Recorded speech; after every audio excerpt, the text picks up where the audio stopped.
অপ্রাতিষ্ঠানিক খাত, এই বিভিন্ন খাতে যাতে একটি শ্রম আইন, গণতান্ত্রিক শ্রম আইন সেইটা প্রতিষ্ঠিত হয় এবং বিভিন্ন শ্রমিকেরা তারা যাতে তার ন্যায্য মজুরি এবং কাজের অধিকার নিশ্চিত হয়, অন্তর্বর্তীকালীন সরকারকে সে দায়িত্ব নিতে হবে।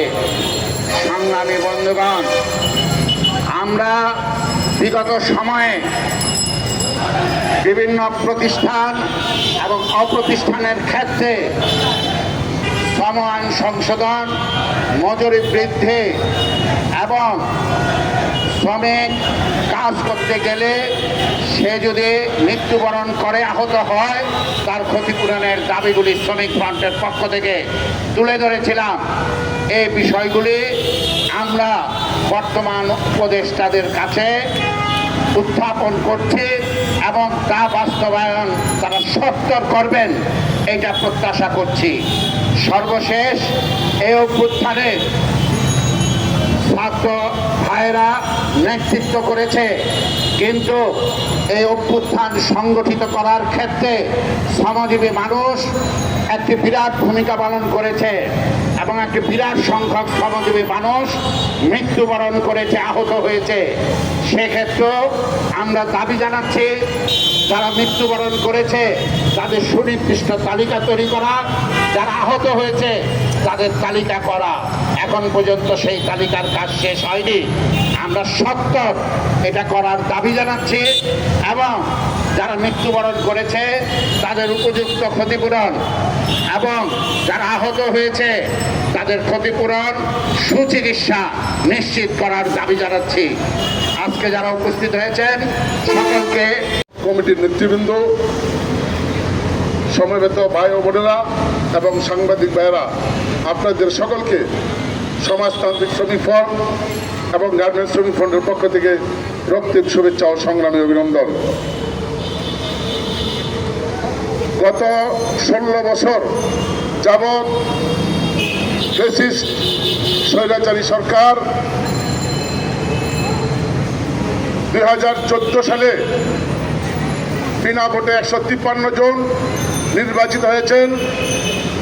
2018 সালে দিনের ভোট রাত্রে করেছেন। 2024 সালে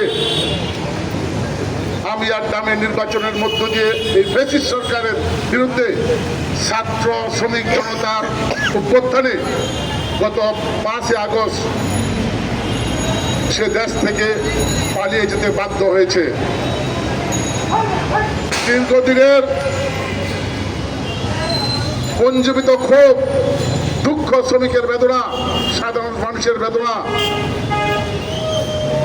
সেখানে 5 তারিখ পর্যন্ত এবং এই পর্যন্ত 1400-র উপর মানুষই আন্দোলন যারা ছিল ওই ফ্যাসিস্ট সরকারের হুকুমে হত্যা হয়েছে।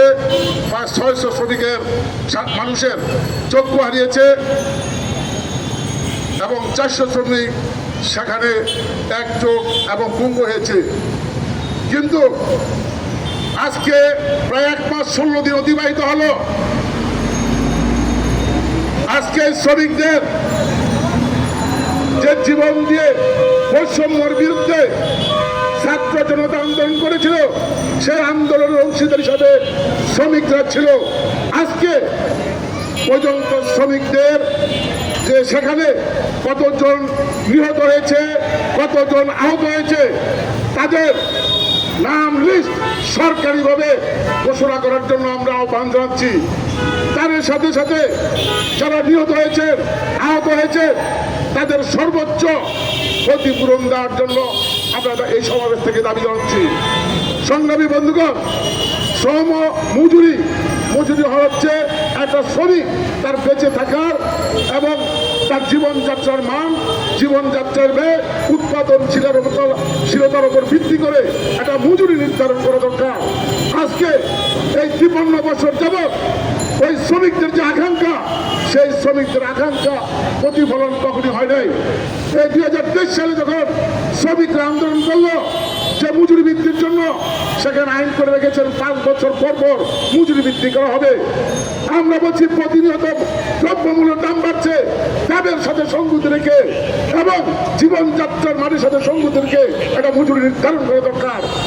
2023 সালে 23,000 টাকার মজুরির দাবিতে ওই সারা বাংলাদেশের শ্রমিক আন্দোলন সংগ্রাম করছিল, তখন এই ফ্যাসিস্ট সরকার গুলি করে আবার 4 ভাই বোনকে হত্যা করেছে। অন্ত পর্যন্ত ওই হত্যার বিচার হয় নাই। যারা গুলি করেছেন, যাদের হুকুমে গুলিবিদ্ধ হয়েছে, আবার শ্রমিক ভাই বোন সেখানে নিহত হয়েছে, মৃত্যুবরণ করেছে, তাদেরও ক্ষতিপূরণ এবং পর্যাপ্ত পরিমাণ চিকিৎসার জন্য আমরা দাবি রাখছি এবং মামলা যা হয়েছে সেটাও অবিলম্বে প্রত্যাহার করার জন্য বলছি।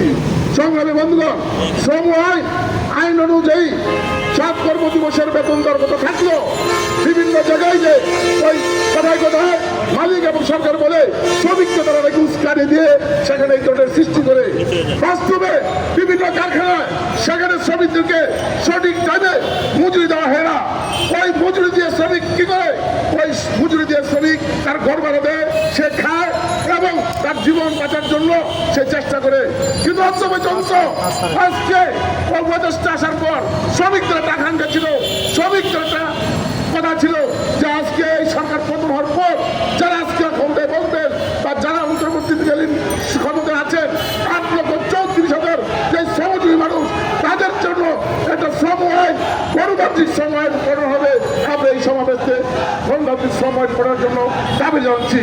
সংগ্রামী বন্ধুগণ, আপনারা জানেন আজকে মানুষ যখন তার অধিকার থেকে বঞ্চিত হয়, মানুষ যখন তার ন্যায্য মজুরি পায় না এবং অধিকারের জন্য কথা বলে কথায় কথায় সেখানে শ্রমিকদেরকে কারখানা থেকে ছাড়াই করে দেওয়া হয় এবং আইনগত বাধ্যবাধকতাকে বঞ্চিত করা হয়, তাদেরকে জোর করে সাক্ষ্য নিয়ে কারখানা রাখতে দেওয়া হয়। এই প্রক্রিয়া চলছে, পূর্বে ছিল, বর্তমানে চলছে।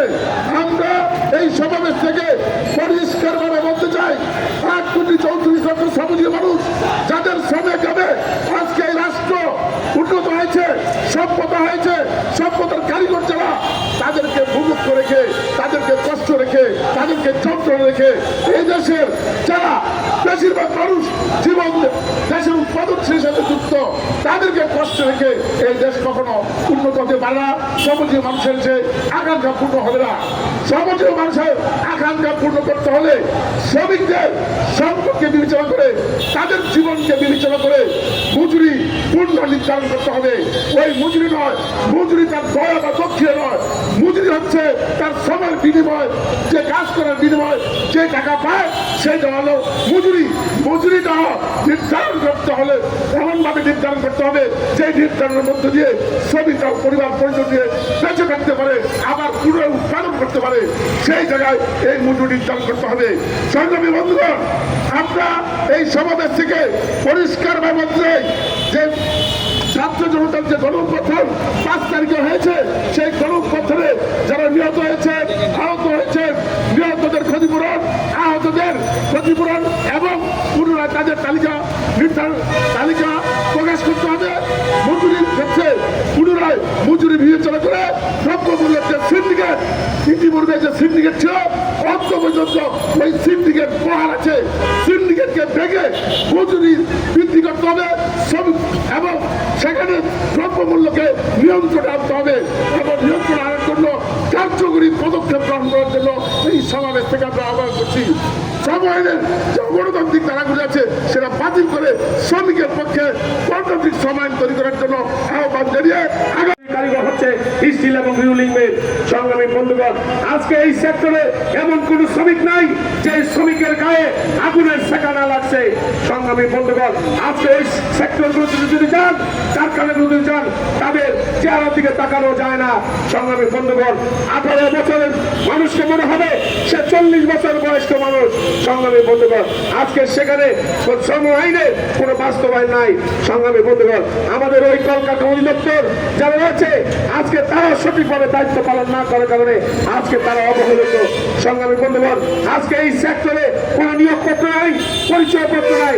আমাদের সংগঠনের পক্ষ থেকে আমরা দীর্ঘদিন ধরে আমরা কলকাতা অধিদপ্তর সহ বিভিন্ন মন্ত্রণালয় আমরা সেখানে দাবি জানিয়ে এসেছি। সংগ্রামী বন্ধুগণ, আজকে আমরা বলতে বলতে চাই, এই সেক্টরে ন্যূনতম মজুরি 2019 সালে বাস্তবায়ন ঘোষণা করা হয়েছিল, কিন্তু আজকে 2024 সাল আমরা লক্ষ্য করেছি এই 2019 সালে ন্যূনতম মজুরি আজকে সেখানে কোনো কারখানা বাস্তবায়ন হয় নাই। সংগ্রামী বন্ধুগণ, আমাদের সংগঠনের পক্ষ থেকে এই বাস্তবায়নের জন্য আমরা দীর্ঘদিন ধরে আন্দোলন করেছি। শুধু আন্দোলন নয়, আমরা কয়েকটি কারখানার বিরুদ্ধে ওই লেবার কোডে আমরা ন্যূনতম মজুরি বাস্তবায়ন না হওয়ার কারণে আমরা মামলা পর্যন্ত করতে হয়েছে, কিন্তু তারপরেও আজকে কলকারখানা অধিদপ্তর ওই সেক্টরের দিকে নজর দিচ্ছে না। সংগ্রামী বন্ধুগণ, আজকে 2019 সালের ন্যূনতম মজুরি সেখানে তারা 10,650 টাকা আজকে এই রিরুলিং সেক্টরের জন্য ঘোষণা করা আছে। আজকে আপনারা বলুন, বর্তমান বাজারে একটা পরিবার 10,000 টাকা কিভাবে চলে? আর এই সেক্টরের শ্রমিকরা যেভাবে কাজ করে আজকে সেখানে তাদের পুষ্টিকর কোনো খাবার নাই। আমাদের সংগঠনের পক্ষ থেকে বলেছিলাম, এই কারখানার শ্রমিকদেরকে বাঁচাতে হলে, এই কারখানার শ্রমিকদের মান উন্নয়ন করতে হলে ন্যূনতম মজুরি 22,000 টাকা ঘোষণা করতে হবে, কিন্তু সেটা বাস্তবায়ন করা হচ্ছে না। সংগ্রামী বন্ধুগণ, আমরা এই সমাবেশ থেকে দাবি জানাচ্ছি অনতি বিলম্বে ওই রিরুলিং সেক্টরে নতুন মজুরি বোর্ড গঠন করে বাজার দরের সাথে সংহতি রেখে সেখানে ন্যূনতম মজুরি সেখানে ঘোষণা করতে হবে। সংগ্রামী বন্ধুগণ, আজকে আমরা বলতে চাই, এই সেক্টরে আজকে সেখানে এই সেক্টরের শ্রমিকদের রাসায়নিক এবং আবাসনের ব্যবস্থা করতে হবে। এই দাবি আজকে আমাদের এই স্মারকলিপিতে সেই বিষয় আসছে। আমরা সেই বিষয়ে আন্দোলনে আমরা রাজপথে আছিলাম, আগামীতেও থাকবো এই আশাবাদ ব্যক্ত করে